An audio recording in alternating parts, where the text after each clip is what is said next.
Did you know one common baby item can now get you flagged by TSA? Flying with kids in 2025 just got trickier, and one small mistake at security could mean delays, extra fees, or even a missed flight. But don't worry, I'm breaking down the new TSA rules, what to declare, what's finally allowed again, and how to breeze through security with kids without the stress. TSA liquid rules can feel overwhelming, especially when you're traveling with kids. But here's the good news. The 3.4-ounce limit doesn't fully apply if you're flying with a baby or young child. Let's start with baby formula, breast milk, and baby food. These items are exempt from the standard 3.4-ounce liquid rule.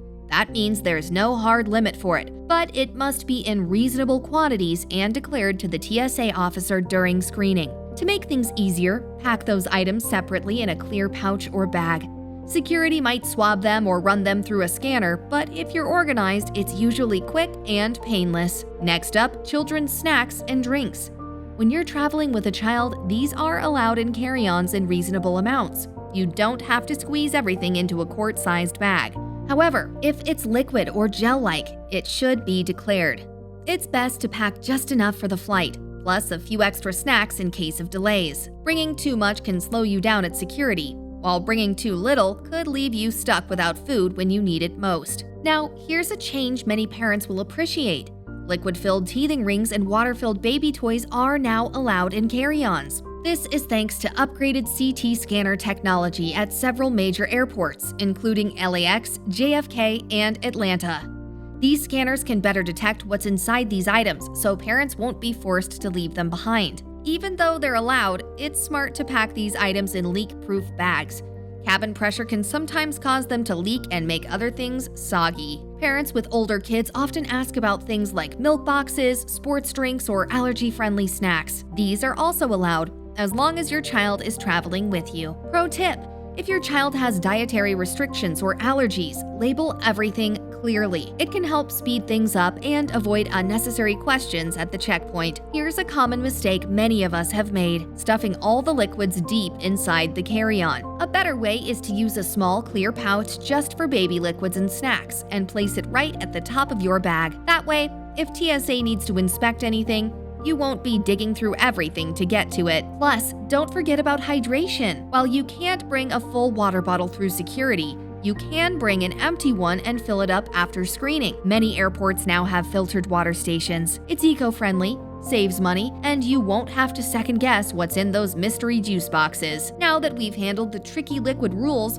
let's look at what each child can bring on board. Now, let's talk about carry-on rules, because they're not the same for every age. Getting this part right can make your whole travel day a lot smoother. Let's start with infants under 2 years old, often called lap infants. If your baby's flying on your lap, most US airlines let you bring one extra diaper bag on top of your regular carry-on. That means you don't need to cram all the baby gear into your bag. Some international airlines, like British Airways and Qatar Airways, go even further, allowing extra items like a stroller, car seat, or travel cot, even on basic fares. The key here is to make sure it's a bag you can manage easily, like a backpack or tote that fits under the seat. Overpacking will only slow you down at security or when boarding. However, if you pay for a seat for your infant, they're treated like a regular child passenger. That means they get a full carry-on allowance, just like any adult. This includes one carry-on bag and one personal item, such as a small backpack or tote. Now, children aged 2 and older are considered full passengers by all major airlines. That means they're allowed a standard carry-on and personal item even on basic economy ticket. On Southwest Airlines, for instance, kids aged 2+ can bring a small rolling suitcase and a backpack. The same goes for JetBlue and Alaska Airlines. Do you need ideas for what to pack in your toddler's carry-on backpack? Comment toddler backpack and we'll make a detailed video on it for you. It's smart to give kids their lightweight backpacks as it would free up space in your bag. You can pack it with age-appropriate snacks, toys,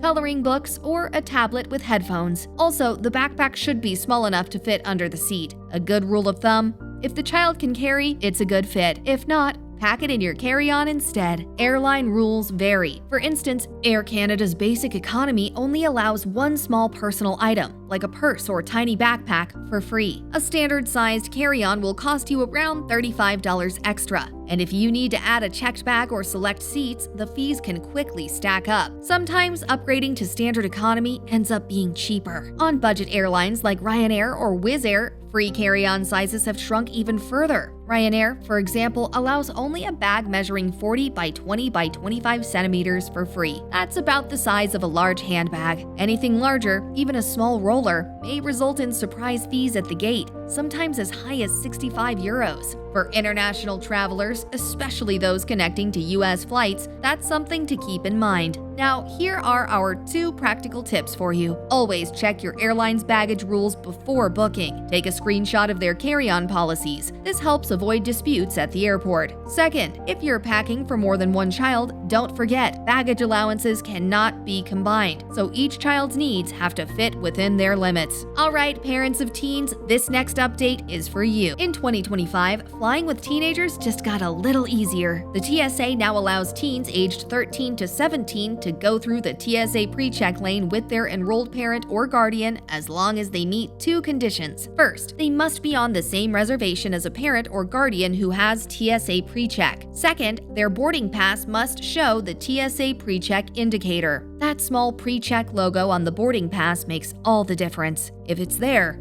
the teen can go through the expedited lane with no separate enrollment or fee. If it's missing, even if they're traveling with a parent who has pre-check, they'll be directed to the regular screening line. So before heading to the airport, it's smart to double-check the teen's boarding pass. Anyone who's ever waited in a long TSA line with an impatient teenager knows how stressful that can be. Now, everyone gets to go through the quicker lane. No shoes off, laptops stay in bags, less fuss overall. If you've got a teen and this rule made your life easier, give this video a thumbs up so more parents hear about it. Before this change, parents had to either enroll their teen separately, split up at security, or go through the standard security line together.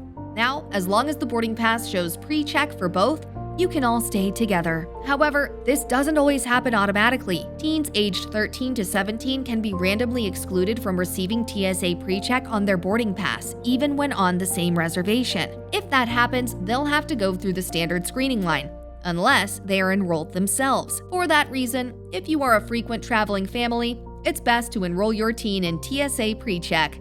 The cost is about $78 for 5 years, with online renewals available for $70. Now, what if your teen is flying alone? In that case, they will need their own TSA pre-check membership to use the expedited lane. If they don't have it, they'll need to go through standard screening and follow ID requirements set by the airline. Also, if you're escorting your teen with a gate pass and you're not flying, TSA pre-check does not apply to gate passes, even if you're enrolled. Children aged 12 and under still have the easiest ride.